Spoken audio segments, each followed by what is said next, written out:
Bonjour à tous, nous nous retrouvons début septembre, en ce début septembre, et nous retrouvons l'évangile selon saint Marc, que nous avions entre guillemets abandonné durant le mois d'août pour lire le discours du pain de vie. Nous sommes au chapitre 7 de l'évangile selon saint Marc, et Jésus cherche à guérir notre hypocrisie du cœur. Et il nous donne ce conseil: rien de ce qui est extérieur à l'homme et qui pénètre en lui ne peut le rendre impur. Mais ce qui sort de l'homme, voilà ce qui rend l'homme impur. En fait, il veut nous inviter à ne pas nous focaliser sur des pratiques extérieures, mais à chercher à convertir notre cœur. L'extérieur est le reflet de l'intérieur. C'est pas de l'extérieur que nous allons entraîner une corruption du cœur. C'est vraiment notre cœur qui va librement pécher ou non.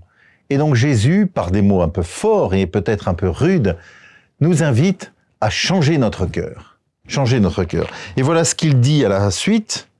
C'est du dedans, du cœur de l'homme que sortent les pensées perverses.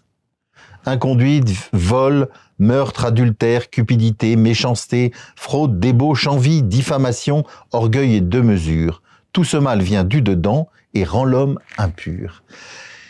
Et voyez, alors peut-être que ces mots un petit peu forts nous surprennent. En fait, Jésus cherche à combattre l'hypocrisie, c'est-à-dire avoir des attitudes extérieures qui semblent parfaites, des pratiques qui semblent parfaites, mais un cœur qui n'est pas encore converti.